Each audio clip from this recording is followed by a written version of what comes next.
Assalamualaikum warahmatullahi wabarakatuh. Perkenalkan, nama saya Dia Sena Hidayat dengan nomor pokok mahasiswa 21212109 dari kelas 2A. Di sini saya akan mempresentasikan buku yang sudah saya baca yang berjudul Mereka Bilang Saya Monyet dengan mata kuliah Apresiasi Prosa Fiksi. Nah, buku ini diterbitkan pada tahun 2002. Buku ini juga menjadi salah satu karya sastra yang mengubah sastra menjadi suasana yang baru. Selamat menyaksikan. Nah teman-teman, novel Mereka Bilang Saya Monyet itu merupakan novel yang dibuat oleh Jenar Nessa Ayu, dan novel tersebut juga masuk ke dalam angkatan 2000-an. Dan cerita Mereka Bilang Saya Monyet juga cukup seru karena di dalamnya menjadi tantangan bagi kita sebagai generasi Gen Z untuk selalu berhati-hati dalam bergaul. Nah, di sini ada beberapa daftar isi dari cerita Mereka Bilang Saya Monyet. Yang pertama adalah Mereka Bilang Saya Monyet. Yang kedua ada cerita Lintah. Yang ketiga ada cerita Durian. Yang keempat adalah Melukis Senja. Yang kelima ada cerita SMS. Yang keenam ada cerita Menepis Harapan. Yang ketujuh adalah Waktu Naila. Yang kedelapan Ruang Asuh. Yang kesembilan adalah Namanya. Yang kesepuluh cerita Asmoro. Dan yang terakhir adalah Manusia dan Dia. Di sini saya akan menjelaskan. Pertama ada pendekatan parafrastis, dan yang kedua yaitu pendekatan litis. Ada cerita Mereka Bilang Saya Monyet. Nah, cerpen ini menceritakan seseorang yang merasa mereka adalah orang-orang sempurna dibandingkan orang-orang yang lainnya. Dan hanya mereka yang mempunyai pikiran-pikiran dan akal. Padahal kenyataannya mereka hanyalah orang-orang yang bermuka dua, bersikap baik di hadapan umum, dan bersikap normal saat mereka sendiri. Pada cerpen ini juga, seseorang tersebut digambarkan sebagai manusia yang memiliki kepala hewan. Nah, dalam cerpen Mereka Bilang Saya Monyet menggambarkan sebuah sosok seseorang, tetapi sangat samar sekali karena tidak disebutkan tokoh yang bernama siapa, cenderung samar. Bahkan saya bingung ketika membacanya, tetapi setelah saya telusuri, saya mengerti bahwa sosok tersebut memanglah samar. Nah, dalam cerita Mereka Bilang Saya Monyet juga ia jelas sudah mempunyai pergaulan seks bebas yang sangat berpengaruh sekali dilakukan oleh orang-orang yang ada dalam cerita tersebut. Dalam cerita ini juga penulis sangat menyentil sekali tentang kemunafikan manusia-manusia yang digambarkan oleh binatang. Untuk cerita yang kedua yaitu cerita Lintah. Nah, cerita ini adalah cerita yang sangat seru untuk dibaca karena berisi tentang seorang ibu yang memelihara lintah, dan ibu itu tinggal bersama satu anaknya. Tetapi anak tersebut yang bernama Maha, ia tidak suka jika ibunya memelihara lintah tersebut.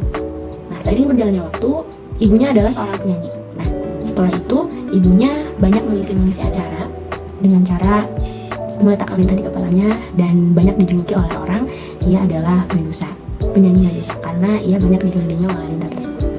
Tetapi ketika saya baca lebih dalam, saya juga mengambil perhatian ya dari cerita ini. Sosok lintah tersebut yang merugikan tokoh, dan bisa juga lintah tersebut digambarkan sebagai seorang laki-laki berondong pemuas nafsu ibunya, dan ia mau dipiara sama tante-tante seperti itu. Dan perempuan dalam cerita ini juga mengambil perhatian ibunya, karena setiap harinya anaknya tidak mau didengarkan oleh ibunya untuk mendapat belas kasih sayang dari ibunya. Akhir cerita ini sangat miris karena menurut saya menjadi buah si malakama. Ibunya hamil dan ibunya izin kepada anaknya untuk menikah. Nah, menikahnya itu menikah dengan lintah tersebut. Cerita yang ketiga yaitu cerita dari cerpen Durian. Cerpen Durian itu realitas adalah respon dari imajinasi. Haiza merupakan tokoh utama dalam cerita Durian tersebut. Nah, dia adalah korban dari penafsiran terhadap imajinasinya atau mimpi. Dan hampir seluruh aktivitas hidupnya yang sehari-hari disibukkan antara keinginan untuk memiliki durian yang berasal dari mimpinya, dan upaya menahan diri untuk tidak memakan durian tersebut.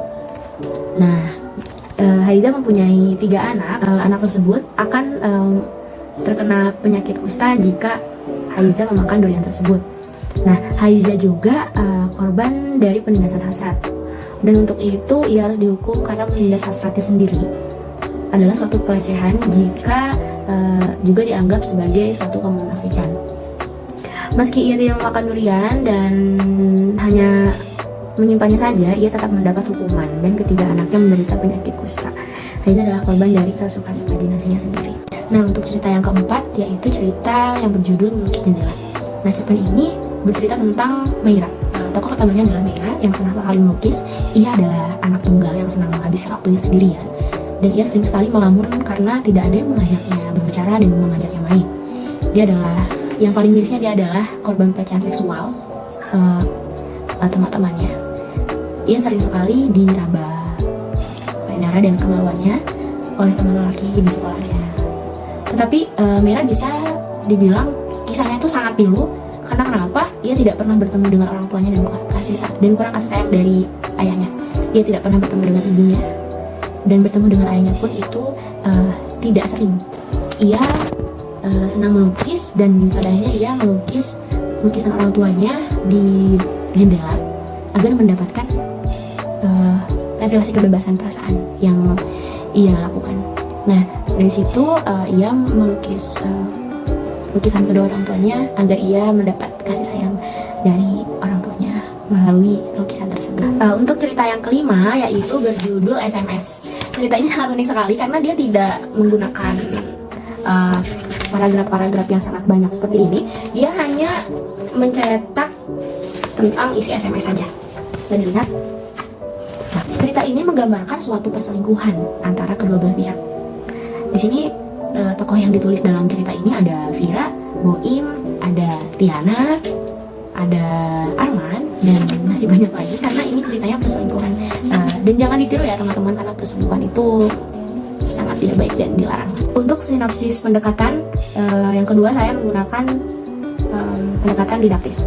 Nah, keseluruhan dari cerita di dalam novel ini yaitu mengajarkan kita bagaimana arti kehidupan yang mengandalkan segala cara untuk tetap bertahan hidup, bahagia, dan menjaga dirinya dari rasa trauma. Dan saya mendapat dari novel ini bagaimana kita untuk menjaga diri sendiri agar tidak mengikuti hal-hal yang seperti itu, seperti pergaulan bebas atau mengingatkan diri untuk terus mengikuti hal-hal yang positif. Dan pentingnya ilmu dasar agama yang baik agar berjalan di jalan yang benar, dan belajar untuk memaafkan masa lalu dan juga berdamai. Novelnya sangat bagus sekali. Amanat dari novel ini juga banyak sekali menurut ahli sastra. Nah, pada novel Mereka Bilang Saya Monyet adalah tahun terbitan 2000-an. Pada tahun 2000-an sastra bisa juga disebut sebagai sastra mutakhir. Karena kenapa? Di dalamnya berisi arti yang sangat bias. Nah, sastra Indonesia mutakhir juga tidak akan ada tanpa melalui proses sejarah yang panjang sejak lahirnya karya-karya sastra klasik Nusantara yang hidup dan berkembang dalam tradisi lisan pada abad terakhir. Dalam sastra tahun 2000-an ini, Jenderal Mesa Ayu memberikan sastra bercorak baru, yaitu dengan fenomena hubungan seks dinamika, homoseksual, perselingkuhan, hubungan seks dengan pelacur, hubungan suami dan istri, dan masih banyak lagi. Nah, menurut Sapardi, sastra merupakan dia yang memaparkan bahwa sastra itu adalah sebuah lembaga sosial yang merupakan ciptaan sosial. Sastra menampilkan gambaran kehidupan, dan kehidupan itu adalah suatu kenyataan sosial. Nah, jika dihubungkan dengan novel Mereka Bilang Saya Monyet, tentu saja sangat signifikan. Karena kenapa? Cerita dalam novel ini merupakan gambaran kehidupan manusia yang berhadapan dengan kenyataan. Yang ketiga, ada ulasan. Nah, ulasan dari novel tersebut yaitu ulasan kekurangan dari novel ini. Yang pertama, novel ini terlalu vulgar bahasanya sehingga tidak cocok dibaca untuk anak-anak yang usianya masih di bawah 17 tahun. Karena mengapa? Di dalamnya banyak sekali permasalahan-permasalahan yang merundung pada anak-anak seperti pelecehan seksual dan kurangnya perhatian dari kedua orang tua. Dalam novel ini juga unsur kebahasaannya kadang kurang dimengerti sehingga menyebabkan pembaca untuk membacanya. Saya sendiri juga membaca novel ini sangat berkali-kali karena saya kurang mengerti apa yang dibacanya. Tetapi setelah dibaca berkali-kali ternyata maknanya sangat dalam. Dan yang kedua yaitu ada ulasan dari novel ini, yaitu bahasanya tegas dan membuat saya tertarik untuk membacanya lagi. Ini juga masih penasaran ya teman-teman, karena banyak sekali hal-hal yang harus diungkap juga dalam novel ini. Penuh dengan tantangan ya kata-katanya, lugas tanpa menggemburkan keadaan. Novel ini juga memiliki nilai sastra yang sangat luar biasa karena memiliki corak baru di dalamnya. Yang terakhir adalah kesimpulan. Nah, kesimpulan dari cerita ini adalah wanita adalah seorang berlian yang harus dijaga dan dihormati. Tetapi kita kembali lagi kepada pribadi masing-masing wanita. tersebut. Dia akan memilih jalan yang mana, hidup yang bagaimana, dan apa yang akan dia lakukan itu adalah haknya.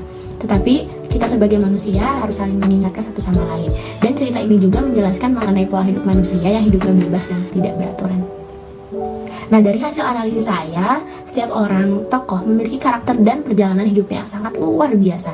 Menggambarkan perempuan dengan tokoh saya di dalam, dan tokoh yang ketiga mengalihkan perhatian terhadap tokoh Haiza lalu Maira yang mendudukan dirinya sebagai wanita yang kuat dalam menjalani hidupnya semasa ia dirudung pelecehan seksual.